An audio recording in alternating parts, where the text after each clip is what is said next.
Pipe তো বেশ বড় চওড়া পাইপ।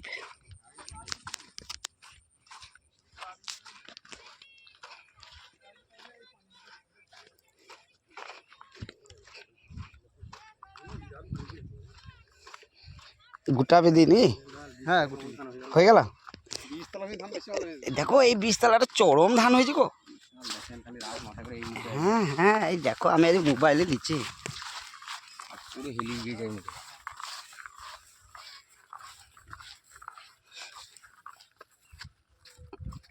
আমার বাবু ধান ভালোই করেছে। হ্যাঁ, ওটা মাঠকে মাঠ, সেই সাবমার্সেল ভাই, কিন্তু আজ সাবমার্সেলটা চলেনি, আজ বন্ধ আছে। আর এই হলো তিল। এই জমিটা ধান কেটে দিয়ে যেমন হয়েছে, তাও দেখো এইগুনা, এদিকে শীষের নিচে গুনা এখনো সবুজ রয়েছে।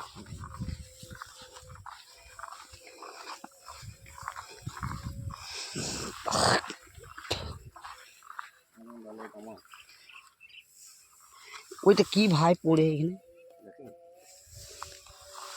হ্যাঁ, বেশ ভালোই ধান হয়েছে, চরম ধান হয়েছে। দেখো ধান, দেখো খালি ধান হয়েছে। চলেন, ও কালকেই কেটে দেবে তো। এইটাই বীজতলা করেছিলেন না? ওইখানটা যেখানে বীজতলা করেছেন ওইখানটা আবার একটু, হ্যাঁ এখনো গ্রিন রয়েছে। দেখেন দেখেন, এগুলোতে এখনো গ্রিন রয়েছে, দেখেছেন? এই জমিটা থেকেই গ্রিন রয়েছে। এখনো যদি এমনি 4-5 দিন রেখে দেন তাহলে উপকার আছে, আরও 10-15 কেজি ধান বাড়বে, বলেন? হ্যাঁ, কারণ এখনো গ্রিন আছে। এই দেখেন এইখানটা দেখেন, আপনি দেখেন এইগুলোতে এখনো মাল এখনো পুষ্টুল হয় না। এই দেখেন, এই দেখেন, এই দেখেন দুধ বেরিয়ে যায়, দেখেন এই দেখেন দুধ, দেখেন দুধ বেরিয়ে যায়। শালা জমিতে মালটা ভালো করে না ছড়াইতে পারলে কি গড়াভাতটা করে দেবে, হ্যাঁ গোলমালে লাগিয়ে দেবে। দেখো একসঙ্গে ভুঁই রোয়ানো, কিন্তু এইখানটা মালটা ফেলেছে বলে এখানটা এখনো গ্রিন হয়ে আছে। হ্যাঁ, এইটাই তো বীজ ফেলেছিলেন না, ওইটা। হ্যাঁ, এই দেখো কাদা রয়েছে, চলো। হ্যাঁ ধান চলন, দেখো ধান, দেখো শীষ মরা কম নাই, দেখেন না এইটাতে শেষ মারা নাই সেরকম।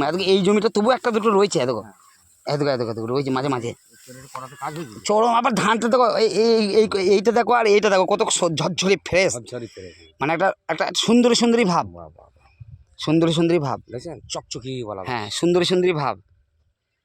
হ্যাঁ মারা চোখের সামনে দেখতে দেখতে দুবার ধান হয়ে গেল গো। সেই দিন বসে ওখানে আমরা বসে, হ্যাঁ হ্যাঁ, আমরা একবার ওইখানে বসে একদিন সেই তামুক খেয়ে গেলাম, পানিটা দিছিল, মনে আছে?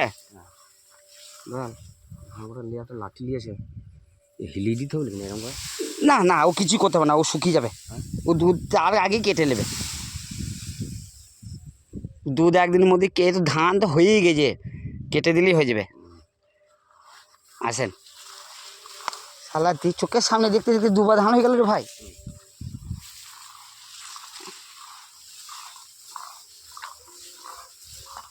এইগুলো দেখো মনে হচ্ছে কি করে দিয়েছে আল্লাহ রে। শালা পোকা এখন ডেঞ্জারাস করে যা, বিষেও ডেঞ্জারাস করেছে, বিষ এনে দিলে কিছুই লাগে।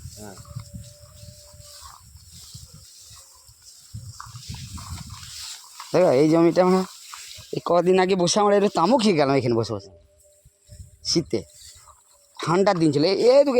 এই নিচেতেই ঘাসে বসতে হবে, এখানে যে ঘাসটা কেটে পরিষ্কার করে দিয়েছে, চরম ঘাস হয়েছে। তাই ওই জমিটাতে কিন্তু বর্ষার ধান ভালো হয় নাই, কিন্তু খরার ধান চরম হয়েছে। তো এইখানে বসে, এইখানটা, এইখানে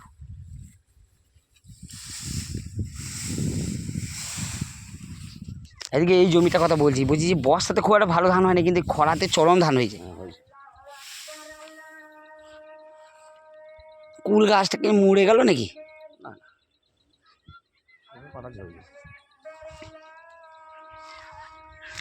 এইখানে বসে যাওয়া মানে কেউ দেখতেও পাবে না।